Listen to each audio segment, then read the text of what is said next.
여러분 반갑습니다. 이번 시간에는 2022학년도 대학 수학능력시험과 관련해서 말씀 전하도록 하겠습니다. 자, 여러분들 주시하시는 바와 같이 2022학년도 대학 수학능력시험은요, 지금 보시는 바와 같이 국어와 수학에서 어떤 과목을 도입하게 되었냐면은 선택 과목을 이렇게 도입을 하게 되었습니다. 그래서 이번 시간 이 선택 과목과 관련된 이야기 좀 전해드리고자 합니다. 자, 2022학년도 근본 대학 수학능력시험에 선택형 과목이 도입된 것은 올해 응시한 학생들의 이수한 교육과정이 2015 교육과정이기 때문입니다. 2015 교육과정. 2015 교육과정은 우리 학생들 개개인의 어떤 진로, 적성, 꿈과 관련해 가지고 본인이 필요한 과목을 선택해서 들을 수 있도록 하고 있습니다. 그런 취지로 대학 수학능력시험도 같이 그 흐름을 가져간다는 측면에서 이제 선택 과목이 도입이 된 겁니다. 근데 문제는 이 선택형 과목을 치고 난 뒤에 성적을 뭐 한다고 했죠? 예, 통합 산출한다고 했다는 겁니다. 통합 산출.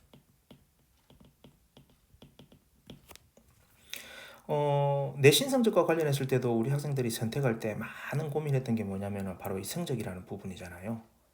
본인의 진로에 따라서 필요한 과목인데 이 과목의 수강자 수가 많느냐 적으냐에 따라서 그리고 등급이 나오느냐 안 나오느냐에 따라서 우리 친구들이 많은 민감한 반응을 보였던 것처럼 이 수능에서도 각각의 선택형 과목을 치는 것까지는 좋은데 이것을 뭐 한다?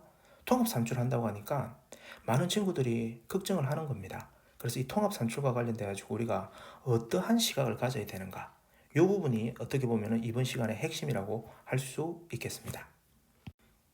자, 통합 산출과 관련해서 한국교육과정평가원이 보내는 시그널은 무엇이냐? 바로 다름 아니라 첫 번째는 공부는 일단 열심히 해라는 겁니다. 공부 열심히 해라.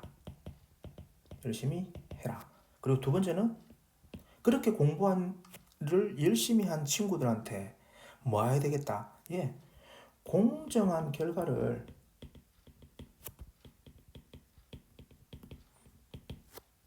주겠다라는 겁니다. 공정한 결과를.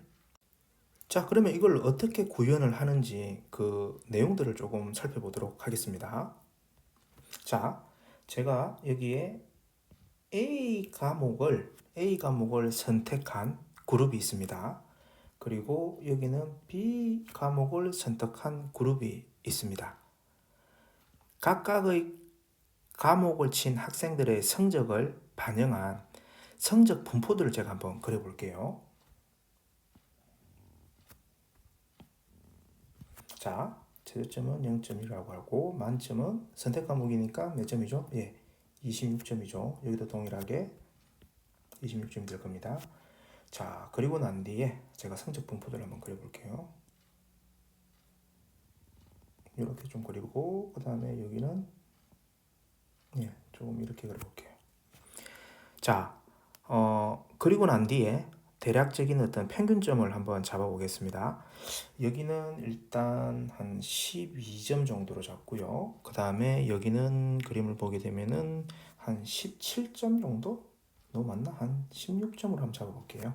자, 12와 16이라는 숫자는 각각의 과목을 친 학생들의 그 선택 과목의 평균 점수입니다.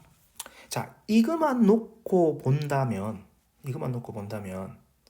어떤 과목을 친 학생들이 더 공부를 잘하는가?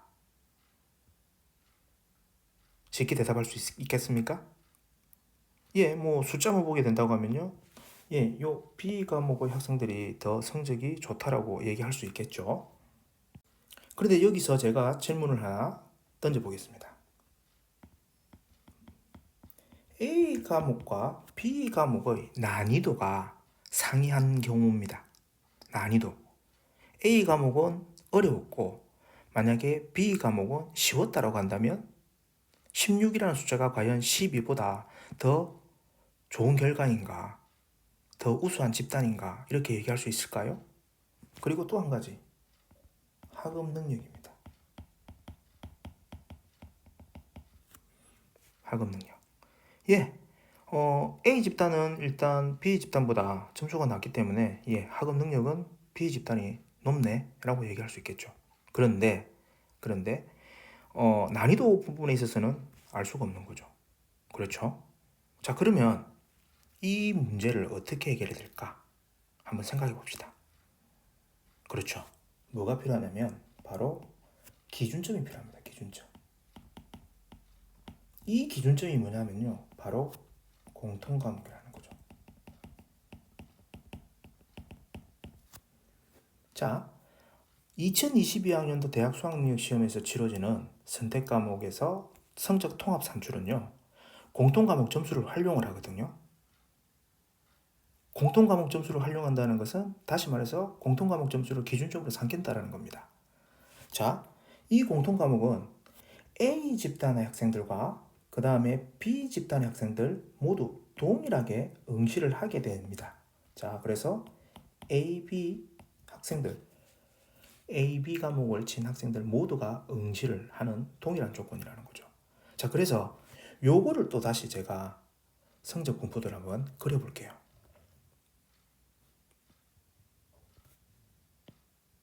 자, 여기는 이제 74점이 만점이죠.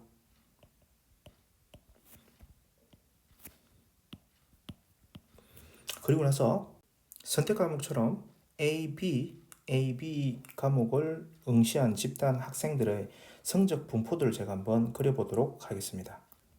자, A 집단을 한번 그려보겠습니다. 그리고 B 집단입니다. 자, 대략적으로 보게 되면요. 여기 A 집단 같은 경우에는 평균 점수가 약 42점 정도 이렇게 가정을 하고요. 그 다음에 B 같은 경우에는 33점 정도 이렇게 가정을 하도록 하겠습니다. 자, A 과목을 친 학생들의 선택 과목 점수가 12점이었는데 공통 과목의 평균 점수는 42점이 나왔어요. 42점이 나왔고 그 다음에 B 과목을 친 학생들은 평균 점수가 16점으로서 A 과목보다는 높았는데 공통 과목 점수를 보니까 평균이 33점밖에 안 됐어요. 자, 그러면은 한번 봅시다. A 과목의 학생들이 B 과목의 학생들보다 어떻게 보면은 손해를 볼 수 있겠죠. 기준점을 통해서 살펴본 결과는 결국 A 학생의 집단이 B 학생의 집단보다 더 성적이 우수한 집단이고 난이도에서 보게 되면은 결국 A 과목이 B 과목보다는 더 높았다라고 우리가 합리적 판단을 해볼 수 있을 겁니다. 자, 그러면은 이 12점을 그대로 쓰면 됩니까? 안 됩니까? 안 되죠. 보정을 해줘야 되는 거죠. 조정을 해줘야 되겠죠. 그럼 조정은 어떻게 할까요? 예, 이 26%, 74%, 약 한 3배 정도 됩니다. 3배 정도. 3배 정도 된다는 거죠. 그러면 이 74라는 점수를 3분의 1로 나누는 겁니다. 3분의 1로. 자, 평균 점수가 42점이죠. 이걸 3으로 나누는 겁니다. 그러면 몇 점이 되죠? 예, 14점이 될 수 있겠죠. 그리고 여기는 몇 점이 되죠? 예, 3으로 나누게 되면 11점이 되는 겁니다.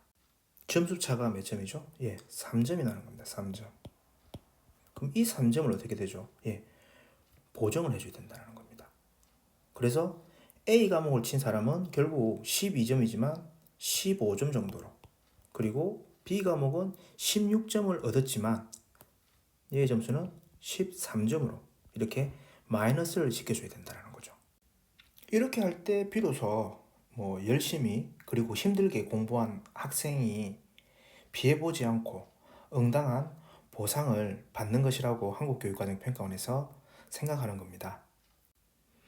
지금 예시에서는요, 너무 좀 수치가 크게 차이가 나는데요. 일단 한국교육과정평가원에서는 가급적이면은 이 선택 과목이랑 공통 과목에서 유사한 이 성적 분포도가 나오게끔 난도 조절을 계속해서 해 나갈 겁니다. 6월 모평이나 9월 모평을 통해서. 예, 이제 지금 보시는 것이 한국교육과정평가원에서 제시한 선택 과목의 점수를 통합 산출하는 과정입니다. 일단 아시는 바와 같이 공통 과목이 74% 반영이 될 거고요. 선택 과목이 26% 반영이 됩니다. 자, 그래서 이 선택 과목, 요 선택 과목, 요거를 어떤 절차에 의해서 반영을 하고 하는지 살펴보게 되면요. 제일 먼저 선택 과목 조정 점수 산출이라는 부분이 이루어질 겁니다. 이 점수가 그대로 2번 단계, 그리고 그 영향력이 3번으로 가고 그 영향력이 결국 4번으로 가는 이런 패턴입니다. 자, 선택 과목 조정 점수 산출이 이루어지고 난 뒤에는요. 공통 과목은 공통 과목, 그리고 선택 과목은 선택 과목별로 표준화 작업이 이루어질 거고요. 그 다음에 이 표준화가 이루어진 다음에는 각각의 배점 비율, 즉 공통 과목 나온 점수에다가 배점 비율인 74%, 그 다음에 선택 과목은 26%를 반영해서 최종 표준 점수를 산출하겠다는 것이 한국교육과정평가원의 입장이 되겠습니다. 그래서 유불리와 관련했을 때 우리가 관심 가져야 될 부분은 바로 이 첫 번째 단계입니다. 첫 번째 단계. 선택 과목 조정 점수에서 내가 더 많은 점수를 받는 것이 나에게 유리하다. 이렇게 여러분들이 정리를 하시면 될 것 같고요. 또 한 가지는 이런 좀 맹점은 있습니다. 어떤 맹점이냐면 나중에 살펴볼 건데요. 나의 이 개인 점수가 누구의 영향을 받느냐면은 이 선택 교과를 친 집단의 영향을 받는다라는 겁니다. 이것은 조금 맹점으로 지적이 되고 있습니다. 자, 그래서 선택 과목 조정 점수 공식 발표된 이 공식을 잠시 살펴보도록 하겠습니다. 자, 보시는 바와 같이 제일 먼저 활용되는 건요. 내가 선택한 과목에서 내가 얻은 원점수입니다. 원점수입니다. 이 점수에서 뭘 빼냐면요. 이 선택 과목을 친 학생들의 평균 점수를 뺍니다. 이 값이 다시 나누어지기 때문에 아무래도 분자에 해당하는 숫자는 많으면 많을수록 좋죠. 그래서 우리가 생각해 볼 수 있는 건 원점수는 높고 그리고 선택 과목 평균은 낳는 게 분자 값을 키울 수 있는 방법입니다. 그렇죠? 그 다음에 이걸 어떻게 하죠? 표준 편차. 표준 편차 값으로 나누는 걸로 되어 있습니다. 그러니까 이 과목을 친 학생들의 평균 점수는 낮으면 좋은데 이 값을 표준 편차로 나눈다고 했으니까 이거는 어떻게 되죠? 분모 역시 적으면 적을수록 유리하게 되어 있습니다. 그러면은 결국 여기에서 나오는 값이 어떻게 되죠? 커진다라는 겁니다. 커진다라는 거죠. 자, 그래서 이제 우리가 생각해 볼 수 있는 건 내가 선택한 과목에서 열심히 공부해 가지고 내 원점수를 높이는 게 중요하다라는 거. 이게 일단 갖춰져야 되는 거고요. 그 다음 값은 전부 다 플러스 되는 값입니다. 일단 선택 과목 응시자의 공통 과목 표준 편차, 공통 과목. 여기서는 선택 과목이었는데 이제 공통 과목 점수를 가져오는 거죠. 근데 이것도 보면 어떻죠? 곱하는 값이니까 높으면 높을수록 선택 과목 조정 점수는 나중에 좋게 나온다는 겁니다. 더 많이 나온다는 거죠. 거기다가 또 뭐죠? 더합니다. 더해요. 뭐를? 역시 공통 과목의 평균을. 그래서 이 점수도 높으면 높을수록 결국 선택 과목 조정 점수는 높게 나온다는 겁니다. 이 점수가 나중에 이후의 수식에 그대로 적용되기 때문에 중요한 거는 여기서 내가 얼마나 많은 점수를 가져가느냐가 중요하다는 거죠. 선택형 수능이 올해 처음 시행되다 보니까 어떤 과목이 유불리한가에 대해서 많은 생각을 할 수도 있겠는데 기정사실화 되어가지고 이렇게 이야기되는 부분이 뭐냐면 올해 확통을 치는 친구들, 즉 확률과 통계를 치는 친구들이 불이익을 볼 것이다. 이렇게 얘기를 하는데 왜 그러한지, 왜 그런 결과가 나오는지를 지금부터 같이 살펴보도록 하겠습니다. 자, 데이터가 없습니다. 아직까지는. 3월 학평 이거 말고는 다른 데이터가 없는 거죠. 그래서 우리가 어떤 걸 대비해서 얘기를 할 거냐면요. 기존의 수학 유형입니다. 기존의 수학 수능은 수학 가형과 이렇게 나형으로 구분이 되었죠. 그리고 가형을 시험을 쳤던 친구들은 자연 계열을 희망하는 친구들이었고요. 나형은 인문 계열 쪽의 진학을 희망하는 친구들이었습니다. 자, 그래서 대부분이 예측하기를 자연 계열 쪽을 밟았던 친구들은 올해 선택형 수능에서 기하나 미적분을 응시할 것이라고 이렇게 예측을 하고 있고요. 인문 계열 쪽은 확률과 통계 이거를 이제 칠 거라고 예측을 하고 있습니다. 자, 그래서 이 확률과 통계를 치는 학생들이 어떠한 불리함이 있는지를 기존의 수학 나형의 결과를 가지고 조금 살펴보면은 되지 않을까 이런 생각을 해봅니다. 자, 먼저 요걸 좀 한번 그려볼게요. 0점에서 100점입니다. 자, 이게 어떤 모양이에요? 이런 모양이에요.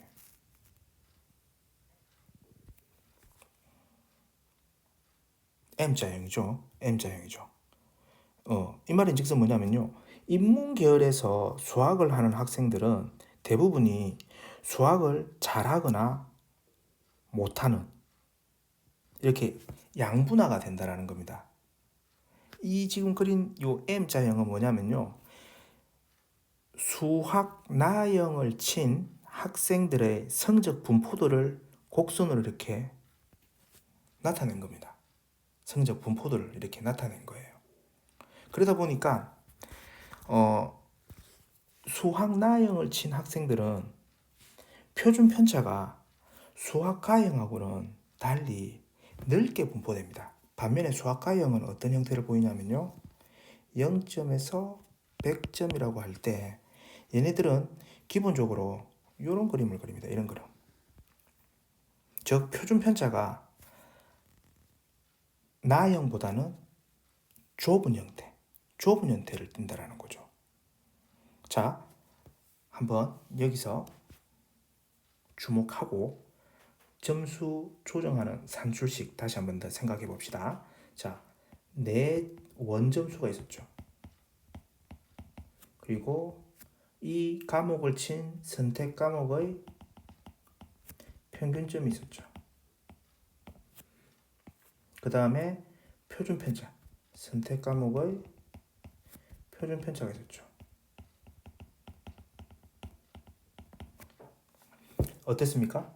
선택 과목의 평균이 낮아야 되고 그 다음에 선택 과목의 표준 편차가 역시 낮아야지만 여기서 구해지는 값이 크다고 얘기했습니다.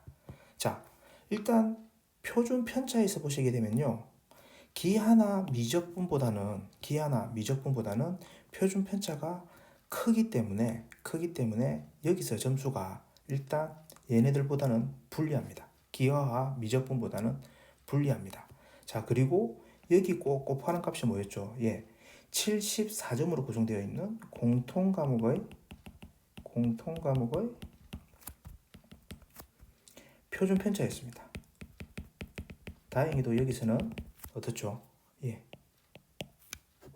높으면 높을수록 좋다고 했는데 다행히도 공통 과목을 친 학생들의 표준 편차는 수학 나형을 친 학생들의 어떤 성적 분포 곡선이라고 할 수 있는 M자의 형태를 띠기 때문에 표준 편차가 클 거라고 봅니다.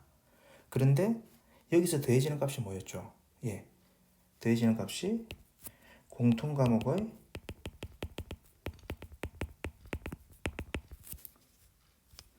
평균이라는 겁니다. 근데 이 평균 역시 뭐죠? 높으면 높을수록 좋은데 아무래도 수학을 기하나 미적분을 치는 자연계열 코스를 밟는 아이들보다는 공통 과목의 평균 점수가 낮을 거라고 보는 거죠. 그러면은 지금 여기서 그 다음에 여기서 손해를 볼 수 있다라는 겁니다. 손해를 볼 수 있다라는 거죠. 물론 기하나 미적분을 치는 학생들에게도 이것은 유사하게 반영이 됩니다. 어느 한쪽이 유리하면은 어느 한쪽이 불리하다라는 그런 공평성은 있어요. 하지만 거기에 적용되는 수치가 확률과 통계를 치는 학생들하고 비교를 했을 때는 적용되는 수치가 확연히 차이가 있을 거라고 우리가 합리적으로 생각을 해볼 수 있다는 거죠. 그렇기 때문에 여기에서 기인한 점수가 나중에 통합 산출되면서 결국 기하나 미적분에 있는 학생들이 더 유리하게 수학 등급을 가져갈 것이다 라고 이야기를 하고 있는 겁니다. 다시 말해서 지금 이 수학에서 확률과 통계를 치는 학생들이 불리할 것이다 라고 얘기하는 그 기저에는요, 다름 아니라 앞서 언급했던 개인의 영향력이 그가 속한 집단의 영향을 받는다라는 점.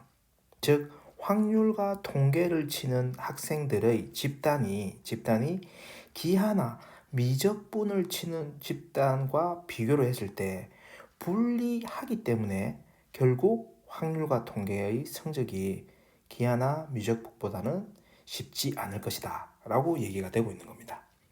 엊그제 이제 3월 학평 점수가 우리 친구들에게 전달이 됐습니다. 이 분석 결과를 보게 되면요, 국어에서는 언어와 매체, 그 다음에 화법과 작문 둘 중에 하나를 선택을 해야 되는데, 일단 3월 학평 기준으로 보게 되면 언어와 매체가 약 2배 이상 1등급이 더 많이 나왔었죠. 그리고 이제 수학 같은 경우에는 어땠습니까? 예, 미적분이 있었고요. 그 다음에 기하가 있고, 그 다음에 확률과 통계. 요 세 가지 중에서 하나를 선택할 수 있는데, 여기서도 보게 되면은 미적분이 절대적으로 높은 수치의 1등급을 가져갔습니다. 약 90%가 다 미적분이었죠. 그 다음에 기하나 학통은 거의 비슷한 수치로 이렇게 나왔다라는 겁니다.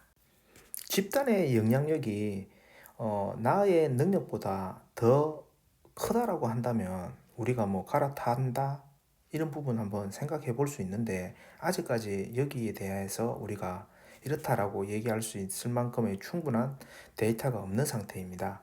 그래서 과목을 변경한다는 것은요, 그만큼 기회비용이 날아간다는 측면이 있습니다.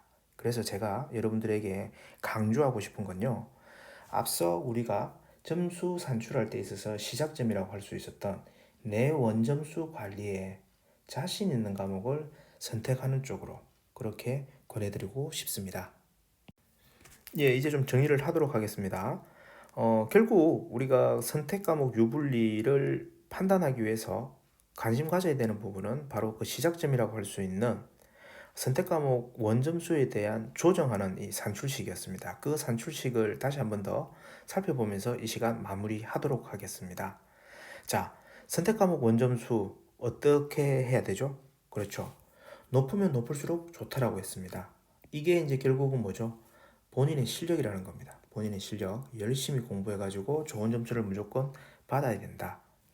그리고 이제 내가 속한 집단의 이제 영향력을 받게 되는데, 이 집단의 영향력은 두 가지로 이렇게 나뉘었죠. 선택 과목 그 자체에 대한 평균과 표준 편차. 그 다음에 공통 과목이었죠. 공통 과목의 표준 편차와 평균이었습니다.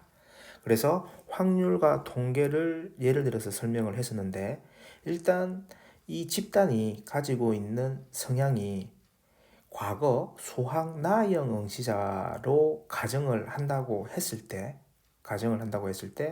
일단 수학 성적이 그렇게 높지는 않다라는 겁니다. 그래서 평균은 떨어질 것이다. 그래서 평균이 떨어지게 된다라고 한다면 확통은 기하나 미적분보다는 일단 유리할 수 있다라고 우리가 생각해 볼 수 있고, 하지만 이 점수를 다시 뭐로 나눈다고 했죠? 예, 그 과목의 표준 편차로 나눈다고 했죠.